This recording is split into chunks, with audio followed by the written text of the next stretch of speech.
Alhamdulillahi wa kafa wassalatu wassalamu ala rasulillahil mustafa nabiyyina wa sayyidina Muhammadinil wafa wa ala alihi wa sahbihi wa dzurriyyatihi wa ummatihi ila yaumil wafa wa ba'd.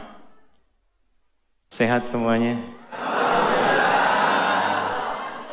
Semoga tanpa kecuali seluruh yang berada di masjid, di areanya, baik di parkiran, dekat jalan, dimanapun, seluruhnya dirahmati dan dicintai oleh Allah Subhanahu wa Ta'ala. Kita hormati, kita muliakan. Ada Kiai Haji Muhammad Shaleh Drihim, ini tokoh kita, semoga beliau dijaga dan dimuliakan Allah Subhanahu wa Ta'ala. Ini saya masih pakai jas, pakai dasi, karena dari pagi tadi bertahap ada wisuda. Karena kami memberikan ijazah menemani Ustadz Muhammad, jadi dengan terpaksa masih pakai dasi ke masjid ini. Insya Allah tidak mengurangi kehusyuan kita ibadah. Ada juga bersama kita saat ini Ketua Majelis Tabligh Pimpinan Pusat Muhammadiyah. Ini ada Ustadz Fatur Rahman Kamal. Di sini ada Ustadz Solihin Fennani di PWM Jatim juga beserta tim. Kita juga dihadiri di sini ada Ustadz Maulid dari mana orangnya? Belum sampai. Ya, beserta seluruh dari unsur yayasan dan masjid tanpa kecuali semuanya. Sekali lagi, semoga kita semua berada dalam satu hadis Nabi sallallahu alaihi wasallam. Dalam satu hadis diriwayatkan di Sunan Ibnu Majah, tersambung sanadnya pada sahabat Abu Darda radhiyallahu taala anhu, dari Nabi sallallahu alaihi wasallam, beliau bersabda, "Man sadaka tariqa yaltamisu fihi ilma, sahhalallahu lahu tariqan ilal jannah, wa innal malaikata la tad'u ajnihataha ridan li talibil ilmi, wa inna talibal ilmi yastaghfiru lahu man fis samawati wa man fil ardi hatta al khitan allati fil bihar, wa innal ulama'a warathatul anbiya'i, wa innal anbiya'a lam yurithu dirhaman wala dinara walakinnahum warathul ilma fahadduhu biwahadin wafir, atau kama qala sallallahu alaihi wasallam." Paham? Tidak. Siapapun, laki-laki perempuan, tua muda, besar kecil, bergelar ataupun tidak, salaka tariqa, yang menempuh perjalanan yang tidak mudah. Ada syari', ada tariq, itu berbeda. Syari' jalan yang luas, jalan yang lebar, jalan yang lapang. Jika menjadi panduan dan sifat disebut syariah. Ada syariat Islam, jalan yang lebar menuju Allah, yang lapang, yang memberikan sifat-sifat ibadah. Karena itu dalam syariat Islam ada salat, karena salat jalan menuju Allah. Supaya tersambung dengan Allah, supaya dapat ridha Allah, maka diberikan jalannya. Kalau punya harta, bagaimana diridhoi oleh Allah? Ada jalannya, ada zakat. Kalau kita ingin mengontrol diri, nafsu, supaya Allah ridha dengan keadaan perilaku kita, ada jalannya, puasa. Kalau ingin dikumpulkan latihan sebagai miniatur kehidupan, supaya sehari, 2 hari, 3 hari, sampai 7 hari sepekan baik, usahanya bagus, pikirannya jernih, dikumpulkan jalannya dalam haji. Itu syariat. Jalannya lebar, lapang. Yang sekiranya belum bisa tahajud, ada duha, lapang sekali. Dari subuh ke zuhur, luas. Zuhur ke asar, lapang. Itu syariat, jalannya syariat. Tapi tariq berbeda. Tidak mudah. Kadang jalannya berliku, kadang macet, kadang rebutan saf, kadang juga mau masuk sudah tertutup. Ya? Tapi semuanya dihitung oleh Allah melalui lisan Rasulullah SAW tanpa kecuali. Jadi tidak membedakan apakah di dalam masjid, di luar masjid, di parkiran. Semua yang sudah berjuang datang ke satu tempat Yaltamisu fihi ilma. Tujuannya satu, untuk mendapatkan tambahan ilmu yang mendekatkan dia dengan Allah. Bukan ilmu biasa. Mendapatkan tambahan ilmu yang dengan itu membuat dia semakin dekat dengan Allah. Tujuannya betul-betul itu. Ya. Jadi kalaupun terpaksa harus ngangkat handphone memvideo, supaya ingat ada ilmu yang mendekatkan diri dengan Allah. Sahalallahu lahu tariqan ilal jannah. Maka setiap langkahnya, lelahnya, pilunya, hartanya, keringatnya, Allah perintahkan pada malaikat, hitung semua itu, lipat gandakan untuk meringankan langkah dia menuju surga saat hisab dilakukan. Jadi ini mahal, kegiatan seperti ini investasinya mahal. Karena ini proyek akhirat bukan dunia. Ya, proyek akhirat bukan dunia. Kenapa diberikan tawaran dunia, konser yang harus bayar, belum tentu dapat apa-apa, Anda mengeluarkan uang berdesak-desakan mencari dunia. Ketika Allah menawarkan kehidupan abadi dengan keindahannya di surga, melalui lisan terbaik, orang terbaik di muka bumi, yang pernah berkehidupan, maka disitulah kemudian hanya orang-orang yang merespon itu dan terpilih, bisa mendapatkan kemuliaan dimaksud. Maka saya ucapkan selamat. Di antara sekian hamba Allah yang berkehidupan, kita yang digerakkan oleh Allah untuk berada di masjid ini. Maka di hadis lain, riwayat Al-Bukhari dari Muawiyah bin Abi Sufyan radhiyallahu taala anhum jami'an, qala Rasulullah sallallahu alaihi wasallam, man yuridillahu bihi khaira yufaqihuhu fid din. Siapapun yang diinginkan oleh Allah berubah menjadi orang baik, maka tanda pertamanya bukan diberikan dunia, bukan naik pangkat, tapi tanda pertamanya diberikan kecenderungan dalam hatinya untuk mau belajar agama supaya lebih dekat dengan Allah Subhanahu wa ta'ala. Tolong catat nih baik-baik. Wa innal malaikata, dan tanamkan pada hatimu yang paling dalam, jangan ragu. Sejak engkau berangkat, duduk, menunggu, belajar sampai pulang, Allah perintahkan para malaikat khusus la tadau ajnihataha, untuk membentangkan sayapnya, ridhan li talibil ilmi, untuk memberikan ridha para malaikat kepada setiap penuntut ilmu. Ridhanya malaikat nanti punya 3 arti pokok. 1, al-istighfar li tullabil ilmi, permohonan ampunan kepada Allah bagi para penuntut ilmu. Karena itu para ulama terdahulu, kalau ada orang konsultasi ingin taubatnya cepat diterima oleh Allah, di antaranya diberikan 2. 1, tingkatkan bakti pada ibu. Yang kedua, diminta cari majlis ilmu. Oleh karena itu viral kisah seseorang yang kelak narasi ini diabadikan menjadi turunnya wahyu Quran surah keempat An-Nisa di ayat ke-100. Seorang pernah bunuh 100 orang, genap 100 orang. Dia mabuk, dia kerjakan maksiat, tiba-tiba ingin tobat. Konsultasi oleh seorang kiai diarahkan, kamu pergilah ke kiai fulan untuk membimbing. Nah, ini sunnah. Tidak bisa semua kiai itu menguasai segala bidang. Karena itu saling mereferensikan. Yang ini ahli hadis, orang ingin belajar tafsir, referensikan, belajar pada kiai fulan. Ya, jangan dicegah, jangan dikondisikan pada satu pihak, sehingga ketika ini keliru ada yang membenarkan. Maka diarahkan pada kiai dimaksud, berangkat dia, saat berangkat itu dengan niat ingin berubah, ini man salaka tariqa, ingin berubah dengan niat yang sangat kuat. Di perjalanan maut datang menjemput, belum sampai ke majelis ilmu. Thumma yudrikul maut, tiba-tiba maut datang, baru lebih sejengkal dari perjalanan itu. Jadi kalau jaraknya 100 meter, dia baru 50 meter plus 1 jengkal, belum sampai ke tujuan. Tapi karena di jalannya, tapak kakinya dia niatkan untuk mendapatkan ampunan Allah, dia istighfar di jalannya, itulah kalimat pertama yang menggugurkan seluruh dosa-dosanya. Dihapuskan dosanya, lebih sejengkalnya menjadi amalan baru bagi dia.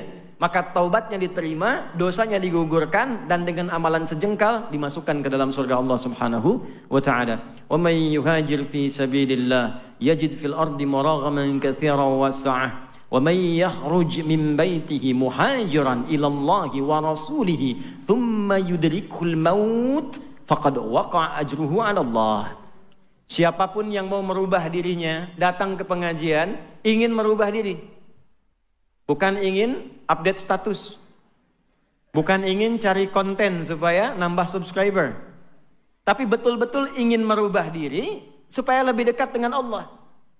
Lalu dia berangkat. Kalau dari dia belajar berpengaruh sampai kembali dia berubah, maka Allah berikan perubahan pada dirinya. Tanda pertamanya, Allah berikan keadaan hati yang lebih tenang dari sebelumnya. Jadi kalau cari pengajian, buat yang merubah kita lebih dekat dengan Allah. Hati semakin tenang, lebih enak ibadah. Kalaulah kemudian dia meninggal, dia keluar, belum sampai ke tujuan, meninggal di tengah jalan. Thumma yudrikul maut, faqad waqa'a ajruhu 'ala Allah. Pakai fa, harfu 'atfin rabitin baina syai'aini bila hudud. Huruf penyambung dua peristiwa tanpa jeda. Peristiwa pertama berangkat dari rumah mau ngaji, peristiwa kedua datang kematian. Belum sampai meninggal. Digabungkan, saat meninggal itulah aku tuliskan. Kata Allah, aku perintahkan malaikat, tuliskan pahalanya, gugurkan dosanya. Nah, ini yang menjadikan orang tadi bernilai di hadapan Allah. Sekarang saya balik tanya nih, ada yang pernah bunuh orang nggak di sini? Mumpung ada polisi tadi itu di luar tuh. Tidak ada. Ada yang sering mabuk? Tidak ada. Ada yang zina? Tidak ada. Anda bisa bayangkan, orang yang pernah bunuh 100 orang, kriminal hidupnya, datang ke majelis ilmu, di tengah jalan meninggal, diampuni dosa, masuk surga. Anda belum pernah bunuh orang. Tidak larut dalam kemaksiatan. Sudah ditempatkan di tempat ini. Allah yang pilih Anda. Saya nggak kenal Anda pada umumnya. Siapa yang menggobrakkan Anda sampai di sini? Kalau Allah sudah berkenan Anda datang di sini, dan Anda belum mau berubah, dengan cara apa lagi diarahkan jadi orang baik? Itu hal pertama yang paling penting tanamkan pada diri kita. Syukur ya akhi. Ikhwan, bersyukurlah. Alhamdulillah, siang panas, orang waktunya tidur, makan, istirahat. Anda kok mau ngaji gitu? Ada yang dari pagi di sini saya dengar. Ada yang dari subuh. Tuh. Padahal saya masih di Sidoarjo dari subuh. Tuh. Ya, siapa yang gerakan Anda mau ke sini? Kalau dengan semacam itu Allah sudah gerakan, belum terfikir Anda untuk berubah, maka dengan cara apa lagi difasilitasi? Karena itulah, mari kita mulai kajian kita dengan singkat dan padat. Bagaimana membekali diri supaya lebih bersemangat untuk menjadi pribadi yang lebih baik. Inilah materi yang coba kita uraikan jika ujian itu terjadi. Itu temanya ya? Nah, maka hadapilah. Ya, demikian materi yang bisa disampaikan. Terus tadi ujian terjadi kok bikin status. Nggak nyangka ya. Ini yang terjadi ya hadapi. Selesai materi. Salah sendiri yang bikin judul dulu. Baik. Apa itu ujian? Wa ma adraka ma ujian. Bagaimana menghadapinya? Seperti apa konstruksinya? Biasanya kalau kita paham dari awalnya, mudah mengatasinya. Bapak Ibu sekalian, kita mulai dengan Al-Quran surah kita pakai Quran ya, supaya lebih gampang. Surah kedua Al-Baqarah, di ayat 155 sampai 157. Wa qabla dhalika urid an u'arifa ilaikum jami'an, la akhsha an ansiya fi hadha al-mawdu' wa ma'ana yahdhur alhamdulillah ikhwanuna min Filistin. Di siang hari ini kita diberikan berkah oleh Allah. Sebelum saya lupa, ada para pejuang saudara kita yang langsung datang ke sini dari Palestina. Ya. Ma'ana Sayyid al-Akh al-Fadil Ustaz Naji, Dr. Naji. Nah, ini beliau. Wa nu'tikum ba'din insyaallah kalimat. Nanti kita dengar dari beliau. Ini sosok luar biasa. Wa yalihi Dr. Bilal. Ini Dr. Bilal. Ini sudah menikah ya Bu ya, Dr. Bilal ini. Dan insya Allah bisa bahasa Indonesia karena juga kuliah di ITB. Ini yang Dr. Bilal. Kemudian jadihi Dr. Ali, Syekh Ali. Assalamualaikum warahmatullahi wabarakatuh. Nah, bisanya itu aja bahasa Indonesianya nanti. يتفضل بعدين إن شاء الله نعطيكم في اللحظات الأخيرة من المحاضرة يعطي الكلمة للإخوان. Nanti kita dengar 5 menit 10 menit terakhir sebelum kita berakhir tausiah dan berdoa dari para pejuang-pejuang ini, barangkali ingin menyapa kita semua apa yang ingin disampaikan. Baik, Bapak Ibu sekalian, kita mulai Quran surah kedua Al-Baqarah di ayat 155 sampai 157. A'udzu billahi minasyaitonir rajim. Bismillahirrahmanirrahim. وَلَنَبْلُوَنَّكُمْ بِالشَّيْءِ مِنَ الْخَوْفِ وَالْجُوعِ wa naqsim minal amwali wal anfusi wath thamarat wa basyyiris sabirin alladzina idza asabathum musibah qalu inna lillahi wa inna ilaihi raji'un. Ulaika, teruskan ayatnya. Ulaika alaihim salawatum mir rabbihim wa rahmah wa ulaika humul muhtadun. Walanabluwannakum, ada pakai lamnya taukid ditambah nun taukid takilah di akhirnya. Jadi kalau orang pesantren insya Allah paham. Bicara mengartikannya, dan tanamkan pada hatimu yang paling dalam. Siapapun yang menjalani hidup di dunia ini pasti akan diuji. Saya ulang ya. Tanamkan pada hatimu yang paling dalam. Siapapun yang menjalani kehidupan di muka bumi ini pasti akan diuji. Dan kalimat pastinya setelah itu menggunakan dhamirnya nahnu kembali ke Allah. Jangan diartikan jama', bukan. Karena Allah itu tunggal. Ahad, lam yalid walam yulad. Tunggal, ahad. Ada wahid, ada ahad, itu beda. Kalau wahid, satu, ada yang kedua. Wahid, isnin, talatah, dan seterusnya. Kalau mau membentuk wahid jadi satu-satunya, sifatkan dengan sifat sebelumnya. Misal, Tuhan satu-satunya, sebutkan Tuhannya, tambahkan wahid. Wa ilahukum ilahu wahid. Maka kalimat ilah menjadi tunggal. Tapi kalau dihilangkan, ganti ahad. Qul huwallahu ahad. Satu-satunya. Maka kalau ada bentuknya na, itu artinya ta'zimun nafsi li ta'zimi sya'ni. Menghadirkan keagungan Allah untuk menunjukkan satu hal yang penting yang akan disampaikan. Jadi kalau ada yang istimewa, yang penting itu digunakan dhamirnya nahnu. Saya ambil contoh begini. Malam Al-Qadar itu istimewa tidak? Penting tidak?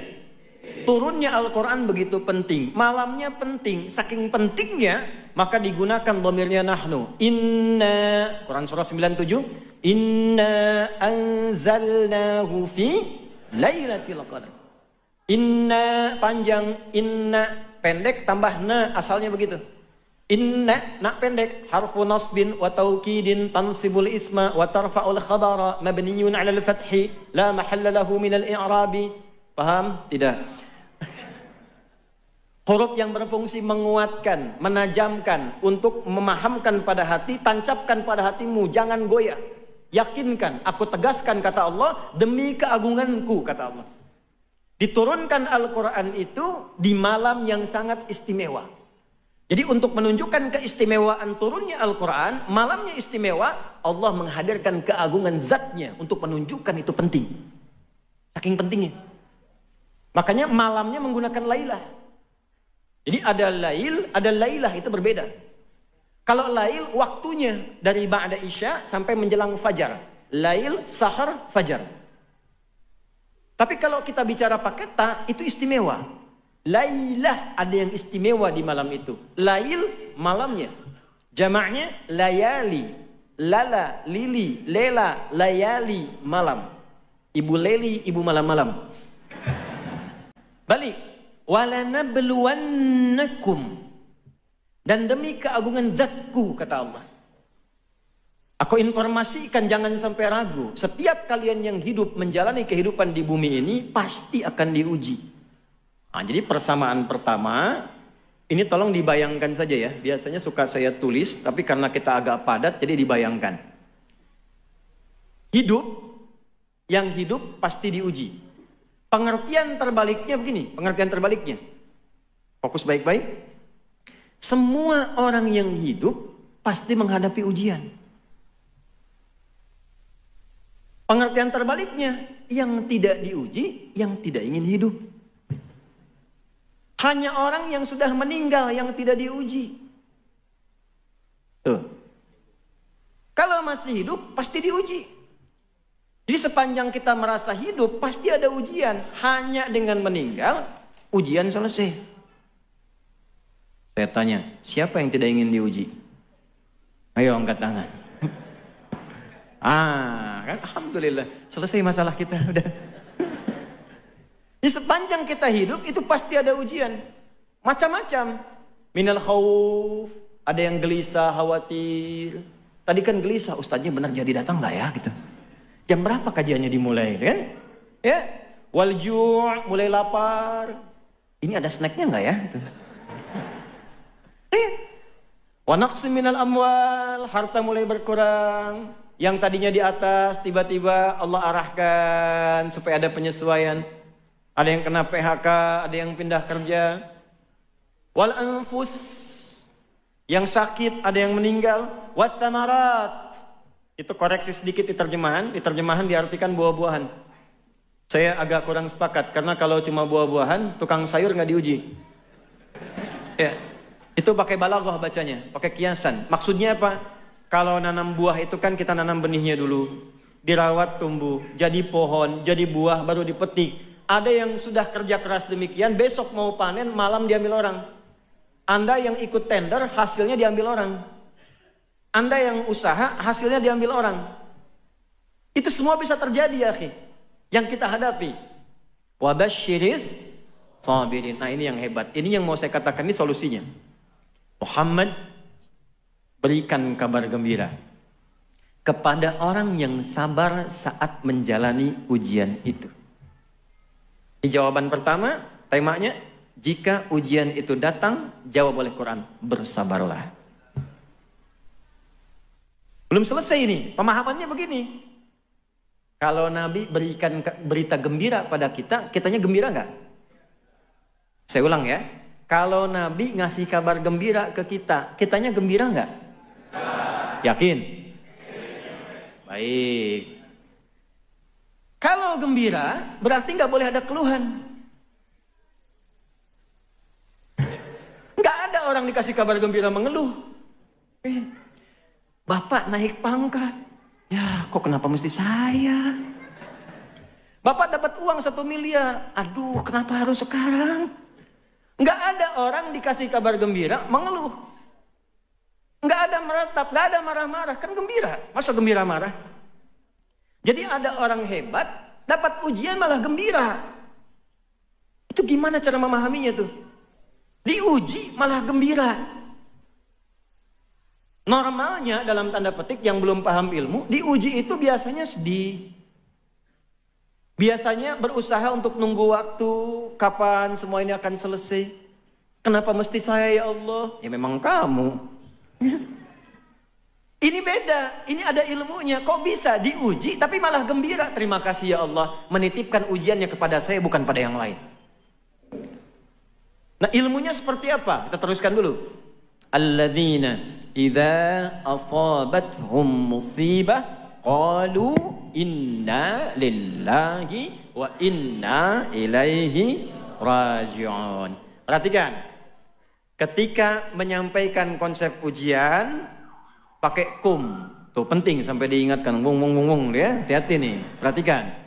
Kalau di luar sudah pakai serino belum fokus juga dengan cara apa lagi tuh? Fokus. Ketika objeknya kemudian dihadirkan, siapa orang-orang yang bisa sabar itu? Lihat, walanabluwannakum, kum. Kita semua dikhitab nih, nggak ada satupun. Tapi ketika dimasukkan pada golongan orang hebat, yang bisa senang menghadapi ujian, dibentuk lagi komunitas yang baru. Orang-orang khusus, bukan orang biasa. Biasanya orang sedih, yang ini malah senang. Siapa orang ini? Ditawarkan oleh Allah. Anda mau masuk gak pada golongan itu? Maka dirubah kalimatnya menjadi alladzina, disebutkan sebanyak 1080 kali dalam Al-Quran. Bentuknya ini isim mausul, konjungsi, bentuknya jama. Bisa laki-laki, perempuan, besar, kecil, lintas gelar sosial. Jadi kita diajak oleh Allah. Ya, jadi nggak terbatas pada kiai saja. Kiai nggak tahu ilmunya sedih juga. Bukan terbatas pada ustadz saja, tidak. Kita semua ditawarkan, mau nggak punya gaya hidup yang menghadapi apapun senang. Di sini senang, di sana, di mana-mana. Bukan hatinya aja, pikirannya senang, fisiknya senang, gitu. Semua nyaman. Maka apa yang kemudian kita lakukan? Orang-orang hebat ini terbuka tawarannya ialah orang yang idza asabathum. Idza ketemu fi'il madhi maknanya mudhari'. Idz ketemu mudhari maknanya madhi. Idza ketemu past tense maknanya present. Continuous future. Ya. Idza asabathum, apabila mereka menghadapi ujian yang sedang ada di hadapannya. Diuji, qalu, mereka meyakinkan pada hatinya, berkata. Jadi boleh katakan pada hati kita. Keluarkan kalimatnya. Kita punya ayatnya, katakan pada hati kita. Pertama, nanti saya detilkan. Inna lillahi wa inna ilaihi raji'un. Perhatikan ya. Idza asabathum musibah. Tadi satu sudah saya urai. Kalau hidup pasti diuji, maka bersabarlah. Yang kedua, ujian itu ternyata semua yang kita alami itu sifatnya ujian. Jadi Anda jangan batasi yang kita alami jadi ujian itu yang kita pandang jelek saja. Tidak. Tidak. Semua ini ujian. Ini saya ketemu Anda, ini ujian saya nih. Ini semua yang kita alami ujian. Musibah itu dari kata asaba yusibu, yang kita alami, yang menimpa kita. Setiap yang kita alami itu musibah, bentuknya dua. Ada musibah suka, caranya syukur. Ada musibah duka, caranya sabar. Contoh musibah syukur di Quran di surat apa? 27. Surat apa itu? An-Naml. Ayat berapa? Ayat 40. Di lisan siapa? Nabi Sulaiman. Liyabluwani aashkur am akfur. Jadi begitu ditampakkan istana Bilqis di hadapannya, ya, oleh satu orang yang diberikan ilmu oleh Allah kepadanya, muncul Nabi Sulaiman itu ingat, saya punya kemampuan dengan izin Allah menaklukkan awan, kemampuan bicara dengan hewan, kemampuan mengendalikan jin dan sebagainya. Lalu ditampakkan pembuktiannya. Apa kalimat pertamanya? Ini ujian bagi saya, apakah semua nikmat yang menyenangkan ini saya syukuri atau tidak? Jadi jangan Anda kira, maaf, ujian itu pada sesuatu yang duka saja. Ada yang meninggal, ujian. Sakit, ujian. Sehat pun diuji. Ya akhi, yang meninggal, maut datang padanya. Yang hidup, kehidupan hayat masih ada. Nurul hayat.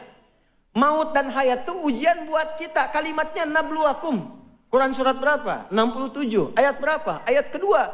Huwaladzi khalaqal mauta wal hayat liyabluwakum ayyukum ahsanu amala. Ini semuanya ujian. Naik jabatan ujian. Makanya orang dulu Pak Sobi, itu kalau jadi rektor, jadi pejabat, jadi apapun, itu kalimat pertamanya, Umar bin Abdul Aziz dilantik, kalimat pertamanya, inna lillahi wa inna ilaihi. Ada yang kuliah di sini mahasiswa? Kalau dapat IPK 4, apa kalimat yang diucapkan? Itu benar, alhamdulillah. Ya, tapi setelah itu jadi ujian. Ujiannya ujian amalan. Makanya dapat ijazah. Ajaza yujizu ijazatan. Diberikan izin kebolehan mengamalkan ilmunya. Jadi ijazah itu bukan koleksian sertifikat disimpan. Bukan.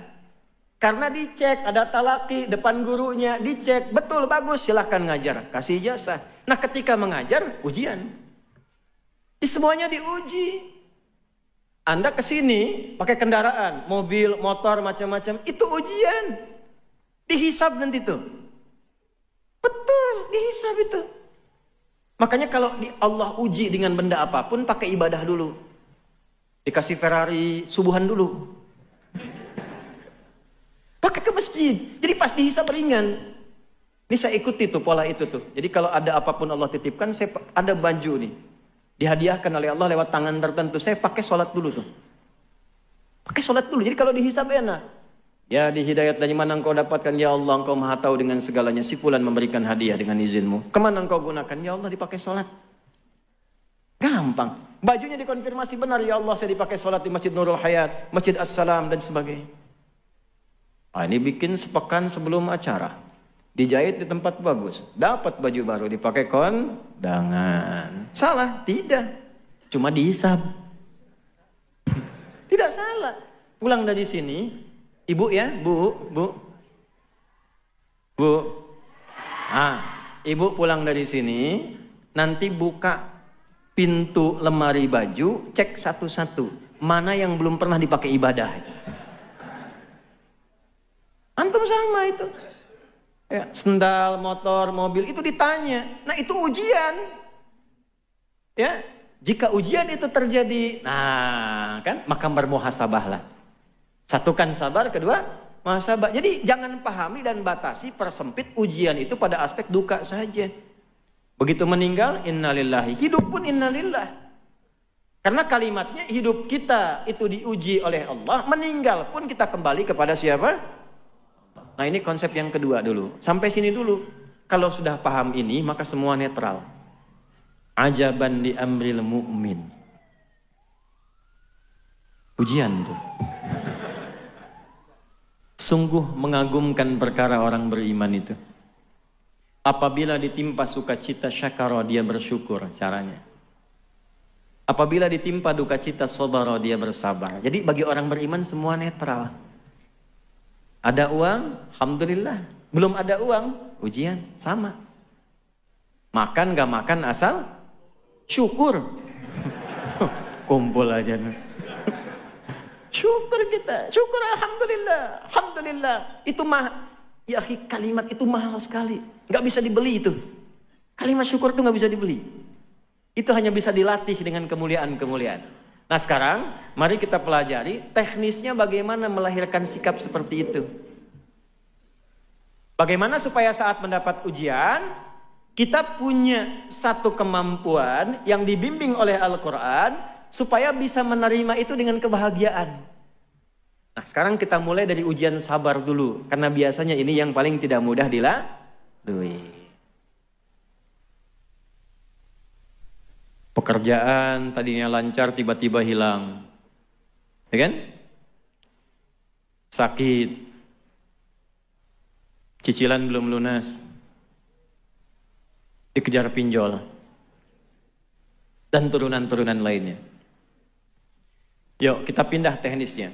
Bagaimana teknisnya sabar, bagaimana teknisnya kita mengarahkan ini kembali kepada Allah. Satu, Quran surah kedua, ini kita detilkan. Di ayat 286. La yukallifullahu nafsan illa. Baik, tahan dulu. Ini saya mumpung ingat saya ijazahkan ya. Ada 2 surah di dalam Al-Quran yang kalau kita rutin menjadikannya zikir, doa kita cepat dijawab oleh Allah. Ya. Satu surah Al-Fatihah. Yang kedua 3 ayat terakhir di surah Al-Baqarah. Lillahi ma fis samawati wa ma fil ardh sampai la yukallifullahu nafsan illa. Nah, ini 2 surah ini. Al-Fatihah, kemudian 3 ayat terakhir di surah Al-Baqarah. Ini hadisnya sahih di Sahih Muslim.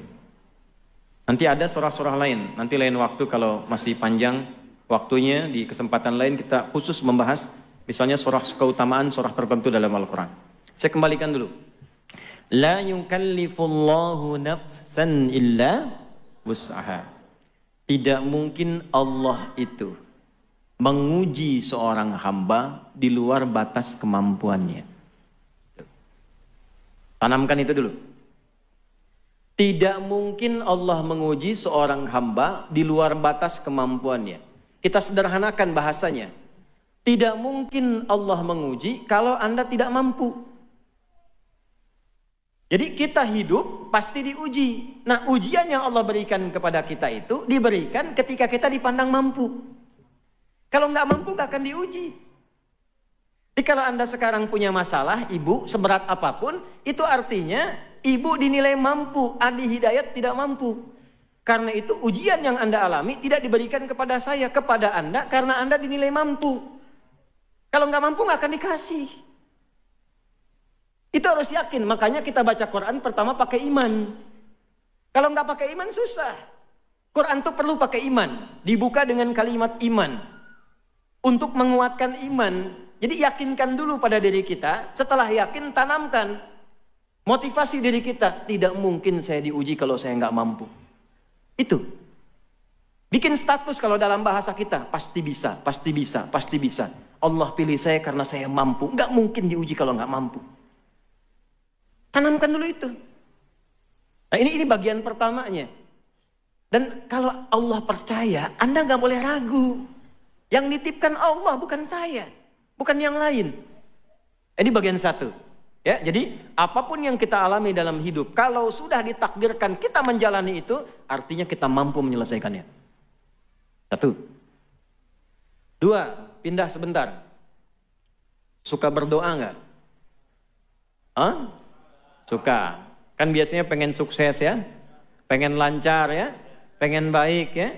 Apa tandanya doa Anda akan dijawab? 1 juta. Benar, 1 juta tuh. Tolong catat tuh. Ya. Kalau Anda sabar 2 detik aja, jadi 5 juta tuh. Cuman tercatatnya kan 1 juta. Mas yang ini mas ya. Apa tandanya bahwa doa Anda akan dijawab? Diberi ujian. Itu tandanya. Nih saya kasih tahu sebentar. Ini saya baru ikut wisuda tadi nih. Ya. Ini rektornya nih Pak Sobi nih, ketua SDIK-nya. Bagaimana tandanya seseorang itu bisa diwisuda? SD pengen naik ke SMP, SMP pengen ke SMA. Bagaimana caranya bisa naik? Diuji dulu. Kalau nggak ikut ujian, dia nggak akan naik kelas. Nggak mungkin tiba-tiba wisuda, tak pernah ujian. Pasti disoal. Kenapa harus diuji? Supaya diketahui kadar kemampuannya sebelum dia naik ke SMP, ilmunya dipandang telah tepat, mampu menjalani semua kegiatan di SMP. Bisa ngelola nggak? Bisa ikut pelajaran nggak? Bisa nyelesaikan nggak? Maka ujian itu berfungsi menguatkan siswa tadi, sehingga ketika dipandang kuat, siap dia menjalani kehidupan berikutnya. Kita berdoa, tanda doa dikabulkan itu dikasih ujian dulu. Jadi jembatan menuju jawaban doa itulah ujian. Kenapa mesti diuji? Untuk mengetes pada diri kita, serius nggak pengen itu? Nanti kalau sudah dapat bisa ngelola nggak? Kalau dikasih nggak bisa ngelola, jadi musibah. Allah punya sifat Rahman, tidak ingin menetipkan satu hal pada seorang hamba yang menjadikan dia tersiksa dan punya dosa dengan itu. Karena itu ujian datang untuk mengoptimalkan dulu kemampuan kita, sehingga ketika itu diberi, telah siap kita menggunakannya. Itu asalnya.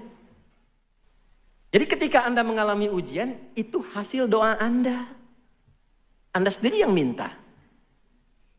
Itu produk doa.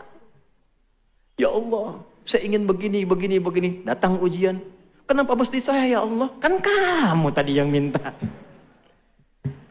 Jadi pahami, ujian itu sebagai jembatan menuju jawaban doa kita. Begitu kita minta ada masalah, segera bersyukur. Alhamdulillah, tandanya doa akan segera dijawab. Ya Allah, saya ingin berkhidmat untuk Al-Quran. Saya mencintai Quran ya Allah. Ikhtiar saya. Saya pengen lulus ya Allah di kampus yang bisa mengajarkan saya Quran, fikih dengan baik. Ikut kita daurah dari Madinah, bahkan sejak kelas 2 SMA saya belajar kurikulumnya itu. Begitu lulus langsung dikasih rekomendasi oleh orang yang di Timur Tengah, ada tanda tangannya, langsung diterima. Tiba-tiba begitu sudah disampaikan, siap di ACC, udah tanda tangan, bom Bali terjadi. Dan kita berdoa pada Allah semoga tidak pernah terjadi yang demikian. Hati-hati ya, kalau aliran mengajak pada yang tidak benar segera tinggalkan. Ya, dulu pernah ada di Sarinah di Jalan Tamrin itu bom meledak. Saya di Lampung itu Ustaz ditanya, jemaah acungkan tangan Ustaz, apakah bom di Jalan Tamrin termasuk jihad fisabilillah? Saya bilang, Mas, jihad fisabilillah itu jihad di jalan Allah, bukan di Jalan Tamrin. Balik lagi. Bom meledak. Alih-alih ke Madinah, ke Ciputat. Madinah Ciputat. Coba lihat bagaimana Allah menyiapkan sesuai jawaban doa. Apakah kecewa? Tidak. Gelisah? Tidak. Kita nikmati aja, terima kasih ya Allah. Diantarkan ke Ciputat. Ternyata ada kurikulum baru, cabang dari Al-Azhar kurikulumnya, namanya Dirasat Islamiyah wal Arabiyah. Di situ yang ngajarnya yang Arabnya, yang muftinya, konstruksi hukumnya. Sebelum berangkat saya disiapkan dulu. Tiba-tiba setelah 2 tahun semester 5, saya ngambil semester pendek. Tinggal 1 bagian lagi selesai saya. Ditelepon. Ustaz Adi, ini ada kuota ke Libya 2 orang. Tolong carikan. Siap, saya cari. Begitu saya carikan, ketemu 1. Saya bilang, Ustadz, dulu namanya Ustadz Iyad Mulyana. Ustadz cuma ada 1. Kenapa enggak Ananda yang temani saja ke sana? Sudah, saya berangkat. Niat mematuhi guru. Berangkat saya. Matuhi kiai, kita berangkat. Bismillah. Nyampe ke sana, oh ini yang saya cari. Di kampus itulah ternyata alhamdulillah yang kuliah hanya tulabul ilmi, duat saja, calon ulama saja. Belajarnya terukur di absen, bolos 3 kali langsung pulang. Kalau nyontek ketahuan pasti 100% rekornya. Langsung 2 jam diberikan persiapan untuk pulang, kemas-kemas barang, dikawal oleh bagian imigrasi ke bandara, dikasih catatan di dekat pasportnya, orang ini nyontek nggak boleh kembali.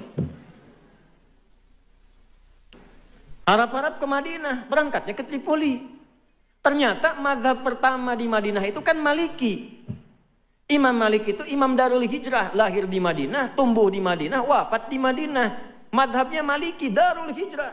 Saya diantarkan ke tempat pertama mazhab Maliki itu berada. Sekarang menyebarnya di mana? Afrika Utara, di Tripoli, Libya, mazhabnya Maliki. Maka berangkat ke sana, ngaji tafsir, kemudian ke Kairo, ke Syekh Tantawi, Jauhari. Belajar tafsir, ngambil tafsir Al-Wasit, belajar di Bu'oth. Dapat hadiah kitab tafsir Al-Wasit, dapat mazhab Syafi'i.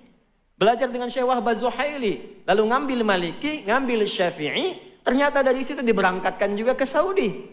Akhirnya kita ke Ummul Qura, kita kunjungi Madinah, dapat Hambali. Pulang-pulang ketemu teman-teman dari Asia Selatan, India, Pakistan, ya kan? IPB, India, Pakistan, Bangladesh. Ya, ternyata itu apa? Hanafi. Jadi kita berharap satu mazhab, Allah antarkan 4 mazhab. Karena kebutuhan rakyatmu, kebutuhan masyarakat umatmu di Indonesia bukan 1-2 mazhab, 4 mazhab. Disitulah kita belajar, oh ternyata alumni kita itu luar biasa. Ada yang ke Madinah, ada yang ke Libya, ada yang ke Maroko, ada yang ke Tunis. Pulang-pulang menyebar. Yang dari Madinah pulang ke Surabaya, baca bismillahnya karena Hambali disirkan, keluar. Bismillahirrahmanirrahim. Alhamdulillahi Rabbil Alamin. Yang pulang kemudian dari Mesir, baca bismillah dijaharkan. Bismillahirrahmanirrahim. Alhamdulillahi Rabbil Alamin. Yang pulang dari Libya, dari Tunis, yang dari Asia Selatan, itu Maliki dan Hanafi, bismillahnya tidak dibaca langsung hamdalah. Alhamdulillahi Rabbil Alamin. Setelah dicek, Allahu Akbar. Ternyata cara baca bismillah dipelajari 4 mazhab, ada 4 cara. Kurang lebih ada yang menghitung 70 hadis, caranya ada 4. Bisa dibaca keras jahar, bisa disirkan silent, bisa tidak dibaca sama sekali, bisa dibaca rakaat pertama bismillah jahar, selanjutnya nggak dibaca. Seperti Imam Madinah yang kemarin bacakan di Istiqlal. 4 cara. Kalau tidak belajar itu masalah. Saya jadi petugas haji 2010 di Masjidil Haram. Orang pertama yang menerima jemaah Indonesia, imamnya Syekh Sudes pada waktu itu sholatnya Isya. Istawu, istaqimu, Allahu Akbar. Alhamdulillahi Rabbil Alamin. Komen jemaah samping saya, iki imamnya Muhammadiyah ya. Saya nggak jadi takbir. Muhammadiyah cabang Masjidil Haram.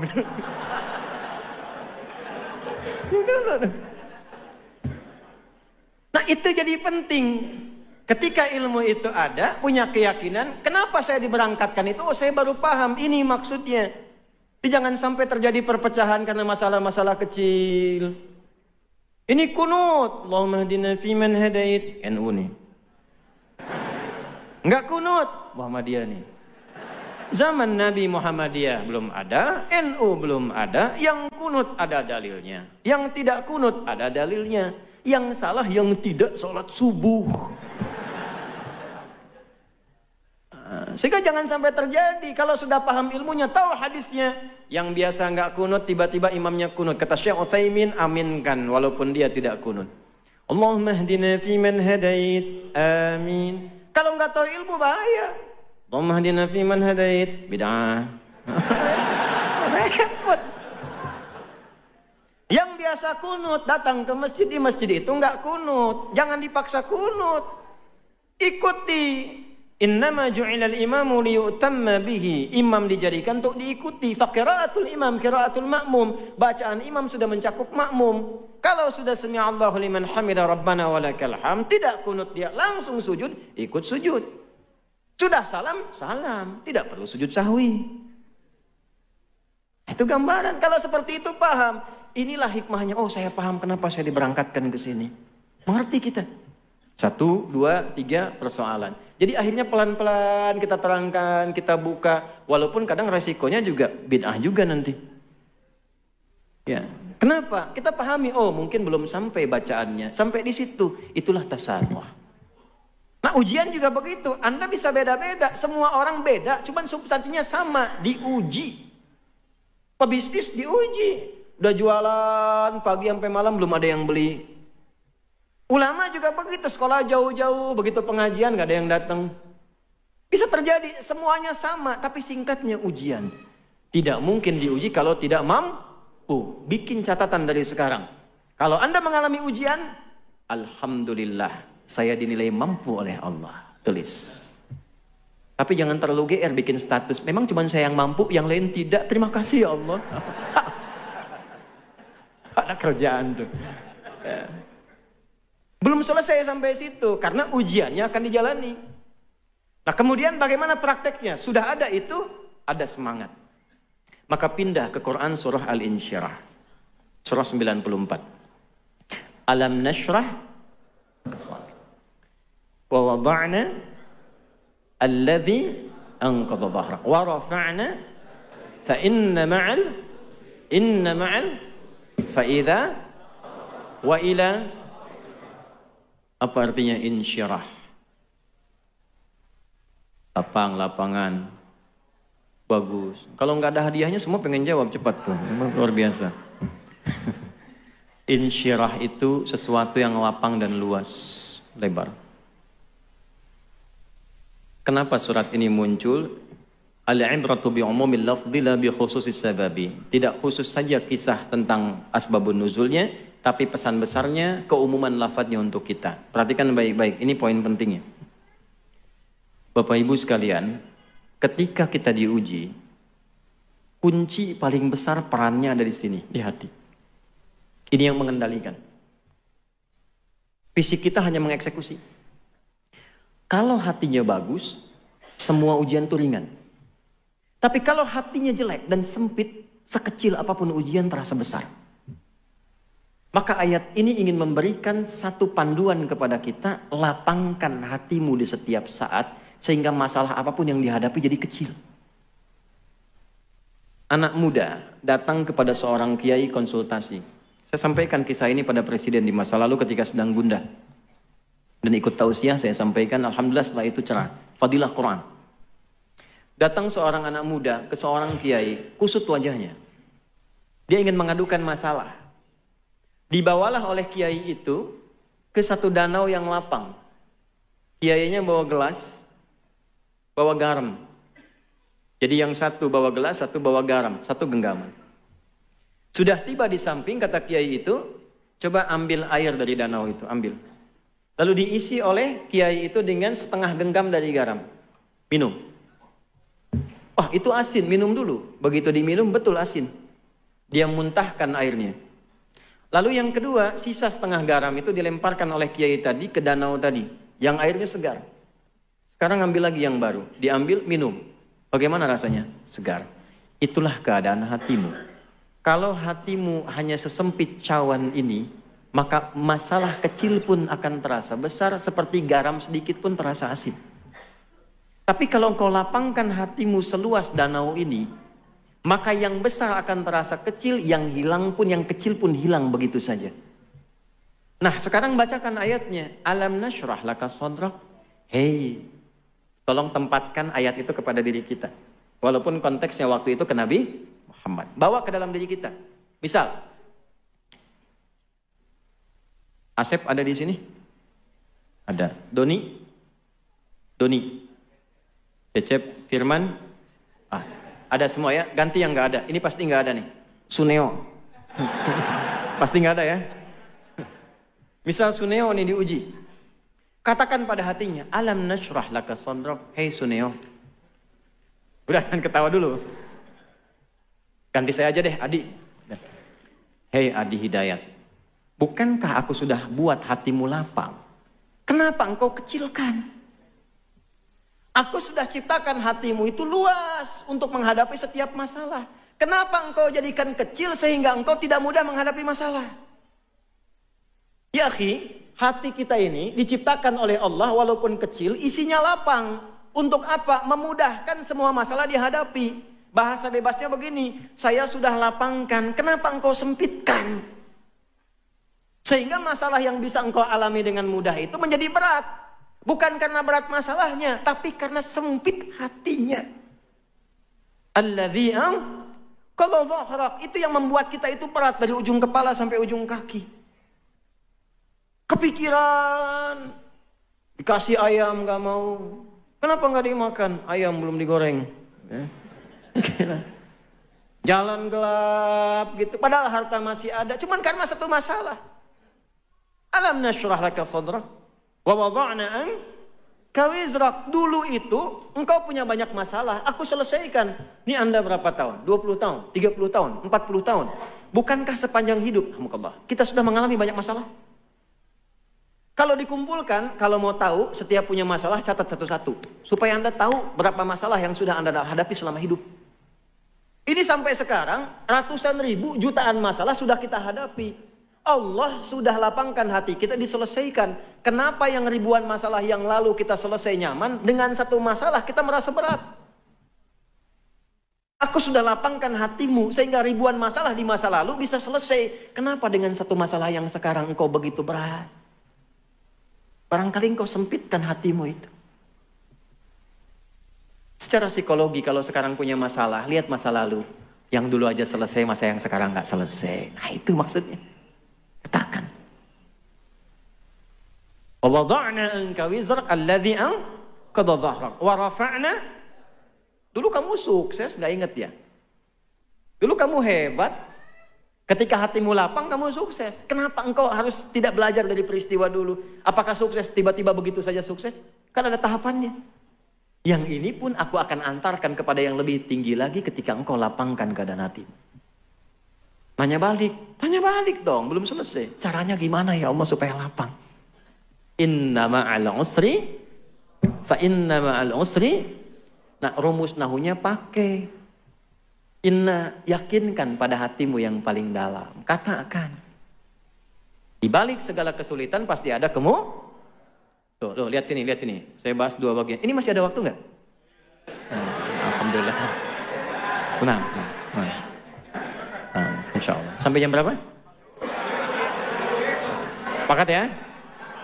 Oke, siap. Saya jam 2 kurang seperempat mau ke bandara. Anda sampai Isya. Yang belah sini nih Pak, tadi mau sampai Isya. Nih lihat sini. Perhatikan ayatnya. Inna ma'al usri. Nah, usri itu apa? Bukan sekedar sulit. Sulit itu ada dua kata di bahasa Arab. Ada sa'bun, ada usrun. Sa'bun, usrun. Hadza amrus sa'b. Sa'bun itu kesulitan yang relatif. Kata si A sulit, yang lain mudah. Tuh. Bahasa Inggris sulit tidak? Sulit, kata seseorang. Kata orang Inggris, gampang. It's very easy to speak English because I'm England. Ya kan? Gampang. Hey John, have you been? Betul, bahasa Surabaya bagi orang Inggris susah. Bagi orang sini, oh gampang betul itu. Ya. Bahasa Arab itu, bahasa Arab. Itu gampang sekali. Saya tinggal di Arab, paling mudah bahasa Arab. Saking gampangnya, anak-anak kecil tuh bisa dari kecil bahasa Arab. Jangan Anda katakan karena dia tinggal di Arab. Karena unta sudah ribuan tahun di Arab, gak bisa bahasa Arab. Beo Surabaya, bawa ke Arab. Ajarin, kaifa haluk dalam sehari. Kaifa haluk. Beo. Halo? Itu so'bun, relatif. Tapi yang usrun, semua menganggap sulit. Siapapun menganggap sulit. Bawa mobil mudah atau sulit? Sulit bawa mobil. mengendarai mobil relatif, bawa mobil sulit. Ya, coba praktekin di luar tuh. Bawa mobil. Hamdus sayyarah amrun thaqil ya akhi. Susah itu, amrun usrun. Amma qiyadatus sayyarah hada rubbama sa'bun wa masahil. Alaysa kadhalik? Bala, idzan nahnu nuwasil bil lughah al-arabiyyah idzan ma'al demikian. Sebaliknya, perhatikan baik-baik. Mudah itu bahasa Arabnya ada dua. Ada yusrun, ada sahlun. Sahlun itu relatif. Kata si A mudah, yang lain belum tentu. Tapi kalau yusrun, itu semua mengatakan mudah. Tuh, lihat lawannya. Usrun ketemu yusrun. Bukan cuma hurufnya ditukar, ain jadi ya, bukan. Itu pun dalam ilmu lughah, fikih lughah, itu hebat itu. Ain kan huruf sulit. Ya, wasatul halaq di sini sama dengan ha. Ana Arab. Ya, sini tuh, ya. Itu nggak mudah. Ya itu mudah. Ya. Dari yang paling sulit ke mudah. Nih, cara memahaminya bagaimana? Sesulit apapun masalahmu yang orang lain mengatakan mustahil ini selesai, Allah berikan solusi yang paling mudah sampai mereka mengatakan, oh bisa ya, mudah banget. Kapan itu terjadi? Ketika Anda menancapkan keyakinan pada diri Anda. Jangan goyah, yakin tanpa ragu. Dari mana taunya? Inna tadi pakai harfu nasbin wa taukidin tansibul isma wa tarfa'ul khabara mabniun 'alal fathi la mahalla lahu minal i'rab. Pakainya pakai ilmu balaghah. Nasab, tancapkan. Nasabar rajulu asahu fil ardi. Menancapkan tongkat dengan kuat tanpa ragu. Tancapkan pada hatimu, jangan ragu. Katakan. Makanya boleh Bu, diungkapkan dengan lisan. Jangan pendam di hati. Ungkapkan dengan lisan. Bagaimana kalimatnya? Pasti selesai. Kalau terjemah begitu, di balik kesulitan ada kemudahan. Kepanjangan. Pasti selesai. Ada solusinya. Tulis. Katakan pasti bisa, pasti bisa, pasti bisa. Kalau yang pertama tadi, tidak mungkin saya diuji kalau saya nggak mampu. Mampu. Yang kedua, pasti ada solusinya, pasti bisa. Itu yang punya ayatnya kita, yang pakai orang Jepang. Saya ngajar di Jepang dan belajar bahasa Jepang. Saya belajar bahasa Jepang. Watashi wa Indonesia no adi desu. Saya adi dari Indonesia. Ya, kami buka sekolah di Saitama. Ada sekolah Islam pertama di Jepang dari TK sampai SMA. Itu kurikulumnya dari kami. Mau dibuka November nanti, tanggal 10, Hari Pahlawan. Yang mau saya katakan, di Jepang anak TK itu mempraktekkan makna ayat ini. Jadi kalau mereka sudah mau belajar, mengatakan, bisa, kami bisa, kami bisa, kami bisa. Ini kalau generasi tahun 80-90-an, dulu tahun 95-96, itu ada acara namanya Benteng Takeshi. Ya. Seangkatan dengan Dragon Ball kan? Ya, Susuke Watanabe yang baru meninggal kemarin tuh, ya. Baik. Saya hafal saya itu. Nonton? Enggak. Itu kalau mau menaklukkan Benteng Takeshi, dia kan dimodifikasi tank begitu kan? Terus lewat kan, reporter sampingnya mengatakan, kamu bisa, kamu bisa, kamu bisa. Tuh ayatnya dipakai. Di Korea, anak-anak TK Korea itu sebelum masuk kelas, karena Jepang bilang bisa, mereka mengatakan lebih dari Jepang, lebih dari Jepang, lebih dari Jepang. Itu betul dari sejak TK, lebih dari Jepang, lebih dari Jepang. Makanya Jepang bikin Honda, Korea bikin Hyundai. Betul, Hyundai itu pengucapannya, Hyundai tulisannya. Ya. Korea, Jepang masuk Piala Dunia, Korea juga nyusul. Itu produk kayak Sintayong dan sebagainya itu, yang kemarin kalah 2-1 lawan Cina. Sebentar lagi kita ketemu Jepang itu. Hafal saya, hafal. 1-1 dengan Australia, 1-1 dengan Saudi, 2 sama dan 96+3. Ya, waktu di Bahrain, hafal saya itu. Ya. Nah, karena line up-nya kurang bagus waktu di Cina, mungkin persiapan Jepang yang turun pertama ya tidak seperti yang sebelumnya, maka kalah 2-1. Saya hafal, nonton enggak? Betul, saya nggak nonton saya, cuma saya senang baca.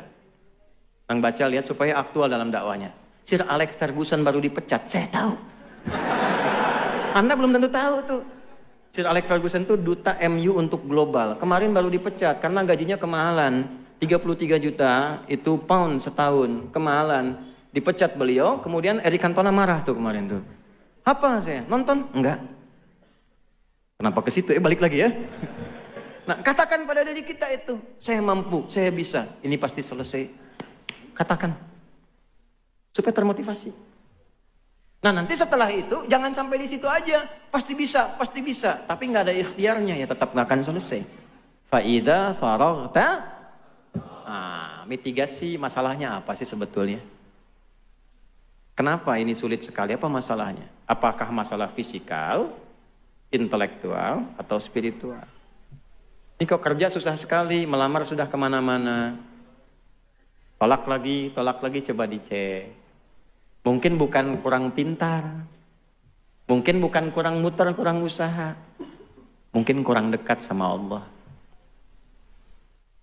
Sehingga nanti paham hikmah. Ini ya, ini saya kasih rahasia di masjid ini. Ini sudah 4 rahasia saya kasih. Ini buat masjid ini saja. Tapi tolong jagain di antara kita ya. Rizki itu. Kedengaran? Tidak bisa jawab. Kedengaran? Tidak bisa jawab. Rizki itu. Hukumnya. Kalau kita bergerak. Itu tercatat untuk dikeluarkan. Rizki itu, kalau kita bergerak, hukumnya tercatat untuk diberikan, keluarkan. Ingat baik-baik itu. Jadi tidak ada yang sia-sia dalam ikhtiar kita mencari rizki. Kalau kita bergerak, itu dihitung.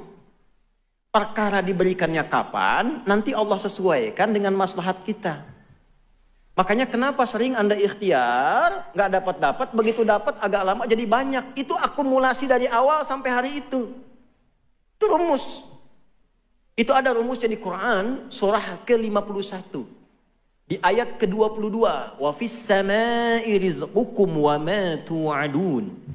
Dan di langit rizkimu telah ditetapkan dan dijanjikan akan diberikan. Kapan janji itu diberikan? Ketika Anda ikhtiar. Kalau kita ikhtiar itu keluar dengan apapun caranya. Ini kan cuma penyebutan tuh beda. Si fulan pejabat, si fulan pedagang, itu kan nama manusia, perbedaan saja. Intinya rizkinya diberikan. Itu sudah hukum. Jangankan manusia, hewan pun kalau mengikuti hukum ikhtiar diberikan. Dan kadang-kadang gak masuk akal. Ya, karena masuk ke iman, untuk penanda iman, bukan cuma ke akal. Saya tanya nih untuk membuktikan. Bu, Ibu tahu cicak? Tahu. Makanannya apa? Nyamuk. Pak, nyamuk bisa terbang nggak? Cicak? Bagaimana cicak beraktivitasnya? Merayap. Di mana? Masukkan ke dalam logika. Makhluk cicak merayap, makanannya terbang. Yang mau makan nggak punya sayap. Masuk logika nggak? Kalau Allah titipkan ilmu, akal, sedikit aja pada nyamuk, itu cicak jadi mainan. Cicak, kayak tangkap. Hikmah Allah nggak ngasih akal ke hewan. Tapi perhatikan nih, cicak tuh cuma diperintah merayap. Walaupun di dinding, itu pun kadang diam-diam. Kita diajarin orang tua kita kan, cicak di diam-diam datang. Perhatikan, bukan cicak mendatangi nyamuk, nyamuk mendatangi cicak. Kapan nyamuk datang ke cicak? Kalau cicaknya merayap. Sekalipun diam-diam. Kalau cicaknya nggak mau merayap, gak akan datang nyamuknya. Cicak-cicak di dinding, diam-diam merayap. Merayap. Merayap dia walaupun diam-diam. Datang seekor nyamuk, nyamuk didatangkan oleh Allah kepada cicak. Kalau cicaknya mau merayap, sekalipun diam, ya. Datang seekor nyamuk. Selanjutnya, silahkan tuh. Itu. Ikhtiar faida, kita punya ayatnya. Malu sama cicak? Malu. Kita punya ayatnya, cicak yang praktekkan. Terus, ibu. Terus ngejek lagi. Kan? Nah, makan nyamuk tuh. Kita punya ayatnya, yang ngaji kita masa yang praktekkan cicak? Ya. Tahu cacing nggak? Cacing tahu? Kalau cacing disimpan di atas wajan, terus bawahnya dipanasin tuh, wajannya, kartelnya dipanasin. Cacingnya gimana? Menggeliat, gerak kan? Gerak. Pertanyaan saya kenapa? Salah. Bukan panas, karena cacing nggak bisa ngeluh. Aduh panas, aduh sakit, nggak bisa. Karena nggak banyak ngeluh, dia langsung cari solusi, bergerak, berikhtiar, cari tempat yang membuat dia lebih dingin. Hewan tahu, kita manusia lebih mulia daripada hewan. Walaqad karramna bani Adam, wa hamalnahum fil barri wal bahr, wa razaqnahum minat thayyibat, wa faddalnahum ala katsirin mimman khalaqna tafdila. Quran surah 17 ayat ke-70. Nah, ikhtiar. Kalau nggak ikhtiar susah, Pak. Ada 2 orang di Mesir, mahasiswa pintar, dua-duanya ahli Quran. Cuma beda pandangan. Yang satu punya prinsip, dia hafal tadi Ad-Dariyat tadi, pokoknya kalau rizki Allah pasti kasih, nggak nyari pun diberi. Teman yang kedua bilang, kamu harus ikhtiar, tetap dicari. Untuk membuktikan itu sepakat, yang pertama yang beranggapan rizki akan diberi walaupun tanpa ikhtiar, maka dia berusaha sembunyi di ruang DKM masjid, di bawah meja ada kolong. Datanglah donatur muhsinin. Tuh Ustadz Maulid tuh, ternyata muhsinin ada sanadnya tuh. Ya. Biasa bagi makanan. Begitu dibagi yang lain dapat, ini nggak dapat karena sembunyi. Kan nggak boleh ikhtiar. Lapar 1 hari. Hari kedua dibagi, ini nggak dapat. Begitu hari ketiga, makanan banyak diberikan, sisanya agak banyak, ini sudah nggak bisa tahan lapar. Hal min akhar, kata muhsinin tadi, ada yang lain nggak? Kata DKM-nya karena nggak tahu, la yujad ahad, khalas intah, nggak ada yang lainnya lagi. Ini karena nggak tahan lapar, akhirnya dia kasih kode. Kan? Baik. Maka ketika dengar itu kaget, dibuka ada orang sembunyi sudah kelaparan, dikasihlah kemudian 3 bungkus. Jatah hari pertama, kedua, ketiga, bayangkan. Poinnya bukan itu. Ketika itu diberikan, datanglah kawan yang kedua itu untuk membuktikan. Kan saya bilang apa dari hari pertama? Rizki itu mesti dicari walaupun dengan kode kan? Ini nggak ada teh manis anget misalnya. Enggak, ini contoh aja. Mesti ada. Kalau nggak ada begitu, nggak ikhtiar, nggak akan bisa terjadi. Contoh.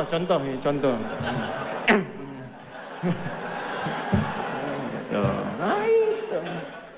Jadi jika musibah terjadi ya biarkan terjadi, ya terjadilah. Kalau nggak datang juga ya musibah. Gitu. Nah, jadi itu kita hadapi saja, hadapi yang tenang, yang baik, itu saja, nggak banyak. Ya, jadi satu, yakinkan pada diri kita bahwa musibah itu anugerah. Ya, untuk menguji kita, meningkatkan amal soleh kita. Menguji itu maksudnya memberikan kemampuan lebih pada kita, sehingga ketika jawaban doa diberi, kita punya kemampuan mengelolanya. Kayak saya tadi mau ke Libya, oleh Allah disekolahkan dulu di Ciputat, 2 tahun dididik, cara memahami hukum begini, semuanya pakai bahasa Arab, cara presentasi begini, sehingga ketika sampai kemudian ke Tripoli, saya bisa menyesuaikan. Saya datang sepekan kemudian ujian, Pak, nggak mudah, sampai tangan saya bengkak yang gini tuh. Ujiannya begini, soalnya cuma 3, tapi 1 itu bisa 5 lembar. Ada dosen luar biasa, mutasyaddid killer.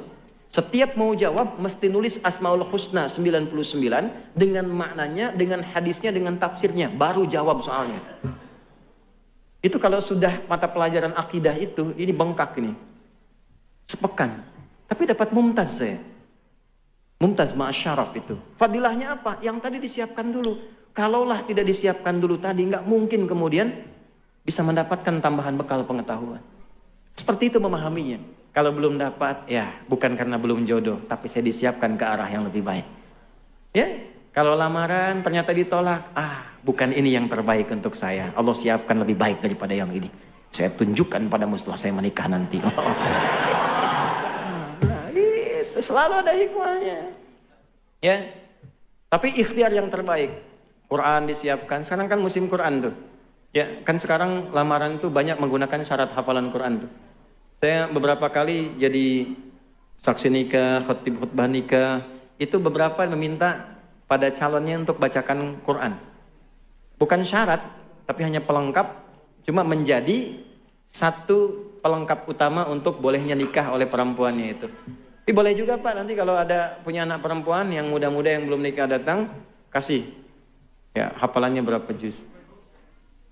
Si nama siapa? Torik Pak. Nah, baca surat At-Torik.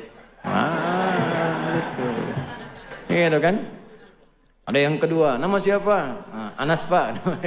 Ya baca surat An-Nas. Nah, ada gitu. Yang keenak yang ketiga tuh, nama siapa? Waduh, nama Yusuf tuh. Ayat panjang. Yusuf Pak, cuma panggilan sehari-hari Kulhu.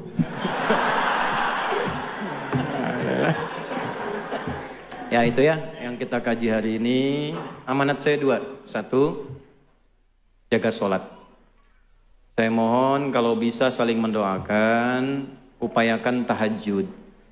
Ya, kalau sholat 5 waktu nggak usah ditanya, itu standar. Tahajud itu luar biasa fadilahnya. Kalau bisa jangan tinggal kalau masih mampu menunaikannya. Berusaha walaupun sunnah hukumnya. Yang kedua, Quran. Saya mohon Quran, jadi ahli Quran. Jadi ahli Quran. Sehari baca Quran. Baca ya, baca Quran. Mau tidur baca dulu. Mau berangkat 1 lembar aja. Suami istri 1 halaman sebelum tidur sama anak-anak baca. Insya Allah teduh ke hati. Walladzi anzala as-sakinata fi qulubil mu'minin liyazdadu imanan ma'a imanihim. Di rumah tangga pengen sakinah, kuncinya iman, jalurnya Quran. Orang yang rajin mengkaji Quran, baca Quran, insya Allah dijaga oleh Allah kehidupan rumah tangganya dan jasadnya dijaga ketika dia meninggal. Ya, saya juga sama Bu. Ini jangan dikira saya dari pagi itu belum berhenti sampai sekarang. Silakan tanya sama bapak-bapak ini. Tapi yang mau saya katakan, saya masuk mobil saya ngaji, jalan saya ngaji saya, murojaah. Ngaji Pak. Ke pesawat saya naik ngaji, nunggu ngaji. Cuman kan harus pengumuman, saya mau ngaji dulu ya, nggak begitu. Ngaji aja biasa. Murojaah, tanamkan lagi. Tapi ke hatinya enak, tenang. Ya lihat antum walaupun banyak masalah kan tenang gitu. Alhamdulillah.